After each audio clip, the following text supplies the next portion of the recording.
आइए आज हम लोग पुनः सौर मंडल के बारे में जानकारी प्राप्त करते हैं। सौर मंडल से संबंधित पहले वीडियो में हम लोगों ने देखा कि ये आकाशीय पिंड जो आसमान में चमकते हैं अलग अलग नामों से जाने जाते हैं।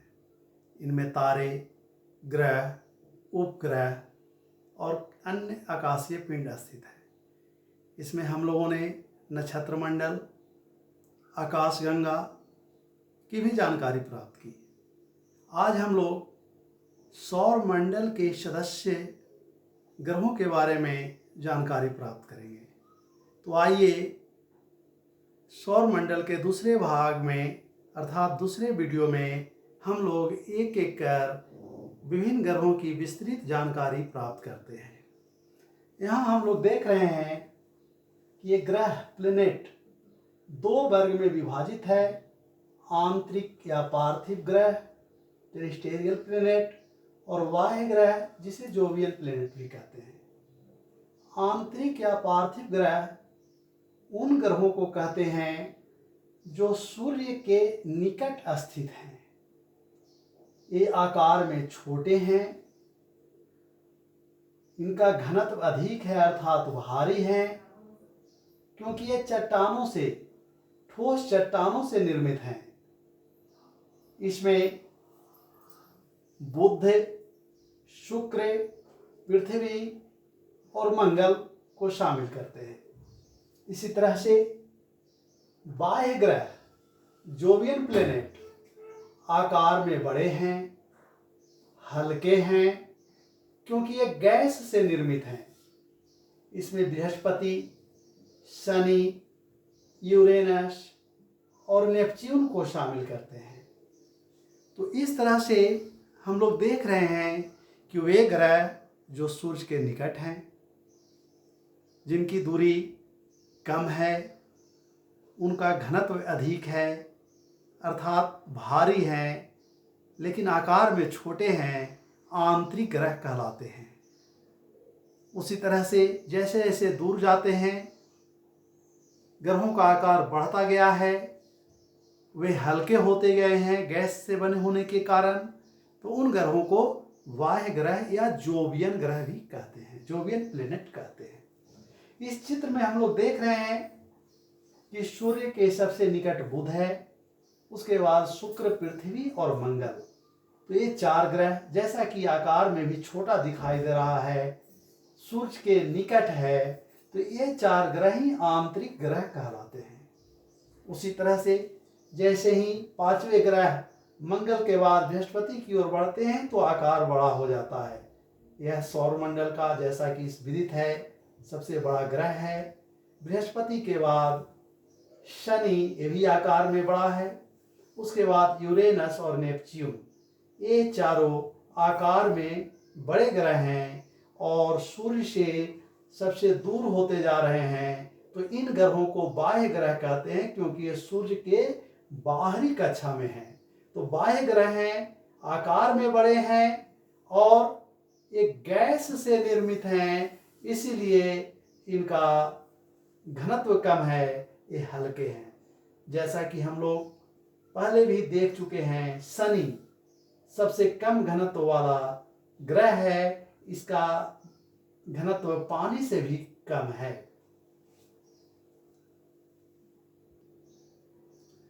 तो अभी हम लोग बाह्य और आंतरिक ग्रह की चर्चा की है।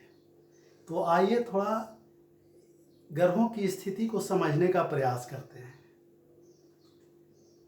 तो मैं ये जानना चाहता हूँ आप लोगों से कि ये जो ग्रह हैं, यहाँ नंबर दिए हुए हैं 1, 2, 3, 4, 5, 6, 7 और 8 ग्रह हैं, सूर्य की परिक्रमा कर रहे हैं। तो अब आप क्या ये बता सकते हैं कि यहाँ 5 नंबर जो लिखा हुआ है यह किस ग्रह का नाम है? सोचिए, ये 5 नंबर आकार को देखकर बता सकते हैं इसका उत्तर, सूर्य से दूरी को देखकर बता सकते हैं इसका उत्तर। इसी तरह से अगर आपसे पूछा जाए कि पृथ्वी के, सूर्य के आंतरिक कक्षा में सबसे आंतरिक कक्षा में परिक्रमण करने वाला ग्रह कौन है? तो आप उत्तर बता सकते हैं। 1 नंबर वाला है, 2 नंबर वाला है, 3 नंबर वाला है या 4 नंबर वाला। और अगर इसमें से हम नंबर को बता सकते हैं कि कौन सा नंबर वाला आंतरिक कक्षा में कर रहा है, तो उसका नाम भी सोच सकते हैं, बता सकते हैं। उसी तरह से सबसे बाहरी कक्षा में कौन परिक्रमण कर रहा है, कितने नंबर वाला, तो उसके बाद उसका नाम भी बता सकते हैं। तो इस तरह से सोच सकते हैं। अब आइए इसके बाद हम लोग एक एक ग्रह को देखते हैं। सौर मंडल के सबसे आंतरिक कक्षा में पहली कक्षा में बुध स्थित है। बुध जो सूर्य के सबसे निकट है, यह आकार में सबसे छोटा है। अब सबसे निकट है तो निश्चित रूप से सूर्य की परिक्रमण करने की अवधि सबसे कम होगी, क्योंकि यह सबसे निकट है तो सबसे कम दूरी तय करनी होगी, तो परिक्रमण करने की अवधि होगी, समय जो लगेगा वो कम लगेगा। और यह 88 दिन 88 डेज है। उसके बाद बुध के बाद दूसरा ग्रह देखते हैं, वो शुक्र है। दूसरे स्थान पर शुक्र है। अब शुक्र की बहुत सारी विशेषताएं हैं, इसको हमें जानना होगा। एक तो सूर्य से दूरी के आधार पर दूसरे स्थान पर स्थित है। अब दूसरा सबसे गर्म ग्रह है। अब हमें ये सोचना होगा, आप भी सोचिए कि सूर्य से ग्रहों को ऊष्मा प्राप्त होता है। सूर्य की गर्मी से ग्रह, यानी जैसे हम लोग की पृथ्वी गर्म होती है, लेकिन सबसे गर्म ग्रह शुक्र है, लेकिन सबसे नज़दीक में स्थित है बुध। तो बुध को सबसे अधिक गर्म होना चाहिए था, लेकिन ऐसा नहीं हो रहा है। बुध के जगह पर गर्म हो रहा है शुक्र। ऐसा क्यों है? गर्म होना चाहिए था मरकरी को, लेकिन हो रहा है शुक्र, वेनस। सोचिए ऐसा क्यों है? तो ऐसा इसलिए है कि शुक्र के वायुमंडल में कार्बन डाइऑक्साइड जैसे गैस की मात्रा अधिक है और कुछ सल्फ्यूरिक एसिड भी है। अब इसके कारण होता क्या है कि सूर्य से आने वाली ऊष्मा को ये अवशोषित कर लेते हैं, लेकिन ताप को संतुलित करने वाले अन्य गैस, जैसे हमारी पृथ्वी पर ऑक्सीजन है, पता है हम लोगों को कि श्वसन और प्रकाश संश्लेषण की क्रिया में ये गैसों का आदान प्रदान होता है और संतुलन कायम होता है। लेकिन शुक्र पर इस तरह की स्थिति नहीं है, क्योंकि कार्बन डाइऑक्साइड की मात्रा अधिक है, सल्फ्यूरिक एसिड है, जिसके कारण वे तापमान को अवशोषित करते हैं और दिन का तापमान काफ़ी अधिक बढ़ जाता है। यही कारण है कि बुध नज़दीक है सूर्य से, फिर भी शुक्र अधिक गर्म है। यद्यपि बुध ग्रह भी दिन में काफी अधिक गर्म हो जाता है, लेकिन रात्रि के समय में वो उतना ही अधिक ठंडी भी हो जाती है, क्योंकि उस पर वायुमंडल का अभाव पाया जाता है। अब शुक्र की अन्य विशेषता देखते हैं। इसे सुबह एवं शाम का तारा, मॉर्निंग स्टार या इवनिंग स्टार भी कहते हैं, क्योंकि शाम के समय में या सुबह के समय में उसे पृथ्वी पर से देखा जा सकता है। एक और विशिष्ट विशेषता है कि हमारे जितने भी ग्रह हैं, उसमें से 2 ग्रहों को छोड़कर, जिसमें एक शुक्र भी है, सभी ग्रह, जैसे जिस पृथ्वी पर हम रहते हैं, ये सभी परिक्रमण गति सूर्य के चारों ओर पश्चिम से पूर्व की दिशा में करता है। घूर्णन की गति भी इनकी पश्चिम से पूर्व की दिशा में है। और जैसा कि जानते हैं, आगे के वीडियो में देखेंगे, अगले अध्याय में देखेंगे कि घूर्णन के कारण दिन और रात होता है। तो घूर्णन की गति दिशा पश्चिम से पूर्व होने के कारण हमारी पृथ्वी पर सूर्योदय पूर्व दिशा में होता है, लेकिन शुक्र का घूर्णन दिशा पूर्व से पश्चिम यानी उल्टा है, इसलिए शुक्र ग्रह पर सूर्योदय पश्चिम दिशा में होता है। तो इस तरह से बुध और शुक्र की विशेषताओं को देखें। आइए अब हम लोग अगले ग्रह को देखते हैं, मंगल, मार्स। यह सूर्य से चौथी सबसे अधिक दूरी पर स्थित ग्रह है। इसे लाल ग्रह भी कहते हैं। इस पर पृथ्वी की तरह धरातल का प्रमाण पाया गया है और मौसमी चक्र भी पाया जाता है। पृथ्वी के बाद एकमात्र यही ग्रह है जिस पर जीवन होने का प्रमाण मिलता है। मंगल के बाद बृहस्पति, जुपिटर, यह सौर मंडल का सबसे बड़ा ग्रह है। इसे पीला ग्रह भी कहते हैं। ये मुख्यतः हाइड्रोजन एवं हीलियम गैस से बना हुआ है, इसलिए इसे गैस जियांट, गैस का बहुत बड़ा पिंड भी कहा जाता है।